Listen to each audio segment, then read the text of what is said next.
Hi YouTube. A little while back, Junius Malby had a really good discussion on Henry Ford and his approach to business and how he paid his employees a livable wage, a quarter of an ounce of gold a day. In today's dollar, I mean, it sounds, it doesn't sound like a whole lot, right? It was $5 a day, and so you kind of get lost with the context of inflation and history, but it was a quarter of an ounce of gold a day. So in today's dollars, his line workers were making $330 a day. I'll link the video, and it kind of, I've been thinking about that a lot ever since I watched that video, and it kind of spurred this discussion. So, there was a comic called What If when I was reading comics as a teenager in the mid to late 80s, mid 80s. And what they would do is they would just take these wild scenarios and they would simply say, what if? And I actually had fun going through Google Images and looking at the covers of some of these comics that, from my childhood. And in today's financial system, there are some fantastic what if scenarios. Okay, the one that springs immediately to mind is, what if we never went off the gold standard?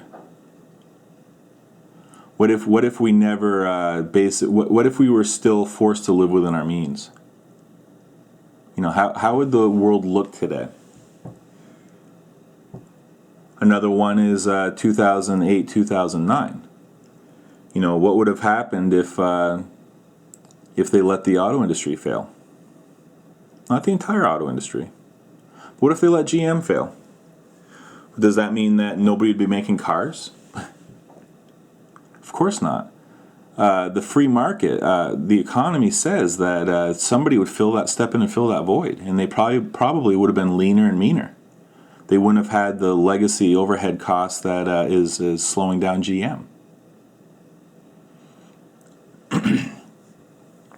And based on Junius's video, I'm going to ask the question: what if Steve Jobs approached business the way that Henry Ford did? Now understand, I know that Henry Ford did this in a different time, yada yada yada. Maybe he would have fallen into the same trap that Steve Jobs fell into. Maybe. But it's still worth the question. And I know the technical answer to these questions that I'm going to ask, but it's still worth asking, why? And I also want to make clear that I understand that Henry Ford didn't just pay his employees a quarter of an ounce of gold a day out of the goodness of his heart. Okay, a lot of it was because he had a high employee turnover rate. Okay, and at a certain point, that's simply a high cost of doing business. The time it takes to train an employee, the time it takes to bring them up to speed where they can be productive, costs a lot of money. And if you have a lot of churn, you're just kind of throwing money out the window, and it really holds you back. So by basically locking in an employee at a rate of pay that they can't afford to leave, you're securing your expertise and making sure that you have a stable workforce. Okay? That's a piece of the Henry Ford pie that people don't usually reference. History looks at things a certain way, and they kind of leave out little details like that. So it wasn't all because he was a humanitarian, okay? But, one thing today is that the world is innovating at one of the fastest rates that the world has ever seen. I mean, you could really make an argument about the computer age versus the industrial age, right? And what has changed the world more. But innovation is happening so quickly. And in Henry Ford's day, Henry Ford basically changed the way that we travel, right? And he built the cars right in Michigan.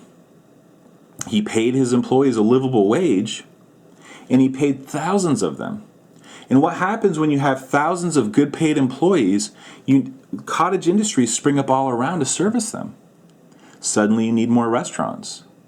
You need wait staff. You need cooks. You need managers to service all of these now employees flush with money. You need barbers. You need people to sell these cars. The list goes on and on and on. So it basically starts with that little plant, and it just kind of expands outwards. There's this big ripple effect, and it's a very positive force for the economy. So Henry Ford changes the way that we travel, and everybody benefits. Let's fast forward to today. The same innovation is happening. Mark Zuckerberg is changing the way that we interact on the web, socially. Who's benefiting from that? Mark Zuckerberg. The board of Facebook, and a small group of basically programmers. That's it. This multi-billion-dollar company, and very few are benefiting.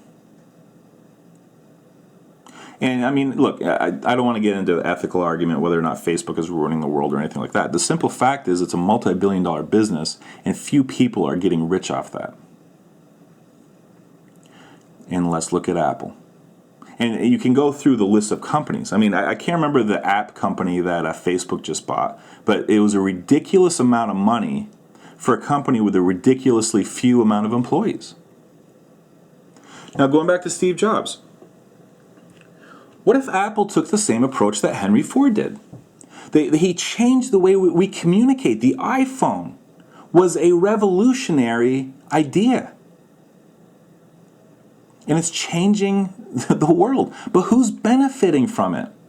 Steve Jobs certainly did. He had a net worth of $10 billion. $10,000 million. Boy, you get to 1 million and basically you're a rich guy. 2 million and you're basically set for life. And I know that people will argue that, but I mean, for like somebody like me, $2 million, are you kidding me? $1 million, I'm set for life. $10,000 million. He obviously couldn't even, he couldn't have spent that in 10,000 lifetimes if he tried. $10,000 million. Apple had a cash hoard of $170 billion. So much money they don't even know what to do with it. They got these activist investors like Carl Icahn jumping on the board and basically demanding, you got to do something with this money. You got to hand it out to shareholders. You got to do something with this cash hoard. They don't even know what to do with it. They don't know what acquisitions they want to make that make sense for their business model. They're just hoarding this money. So the question that I have is, you come up with this product, and then you send out the manufacturing process to China, to Foxconn, basically a sweatshop. And you make these phones, and you send it back, and you have these kids making $9 an hour selling them. Who's benefiting? Steve Jobs, a few ping pong playing development guys. You've seen the campuses where the high tech guys, the wizards, right? They're lounging in beanbag chairs while they're working on the thought process and then playing a little ping pong to, loosen themselves up. Then they go back to work and they come up with these ideas. Yeah, those guys are making out like bandits. And then Foxconn, basically, who's making out there? The management team, the owner? A bunch of low-paid employees? And then they ship them back. And their margin is so high on these products that they end up with a cash hoard of $170 billion. So what if Steve Jobs had the same approach as Henry Ford and said, we're going to make these iPhones in America. We're going to create all these good-paying $15, $16 an hour jobs for, starting pay for employees to put these phones together. But what if? What effect would that have had? Would Steve Jobs still had $10 billion? Well, what if he only had $9.5 billion? Because the Apple share price didn't soar up to 700. Instead of 700, it only soared to 550 at the time. And now it's settled back to, say, 400. What would that have hurt? To have these good-paying manufacturing jobs. Now, I don't want to hear that we don't have the ability to manufacture in this country, because we do. Intel has a 300-millimeter chip fabrication plant in Arizona. Top-of-the-line semiconductor manufacturing done right here. IBM has their semiconductor manufacturing going on in Fishkill, in Burlington, and they have a plant in Bromont, Canada. High-tech manufacturing does happen in this country.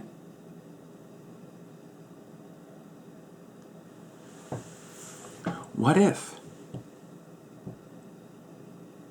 So their margins would have been hurt. Now they had the product that they could have certainly passed along some of the costs of that. Do you think that those lines around the block to buy the newest, latest, and greatest iPhone wouldn't have happened if they had to charge an extra $15 a phone? Do you think maybe AT&T or whoever had the contract at the time would have eaten some of that cost? They were certainly pretty aggressive doing so at the beginning anyway.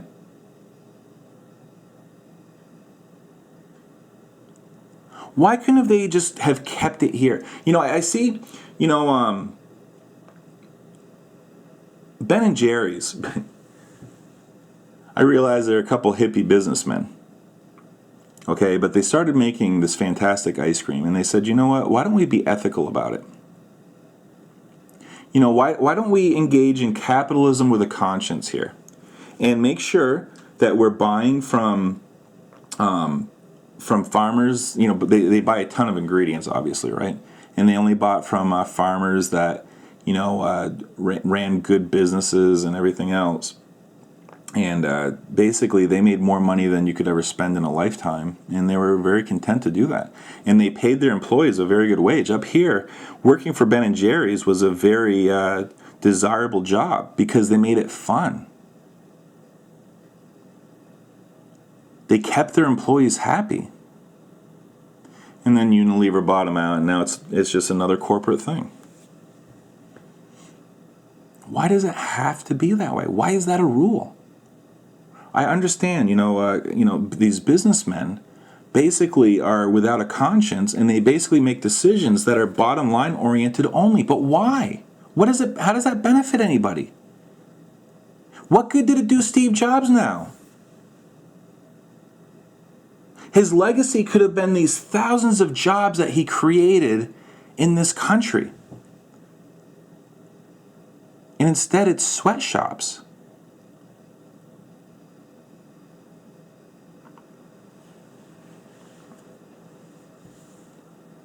What if Steve Jobs had the same approach as Henry Ford? What would our economy look like if more businesses started taking that tact instead of chasing every dollar? Instead of losing all respect for the individual, for the employee?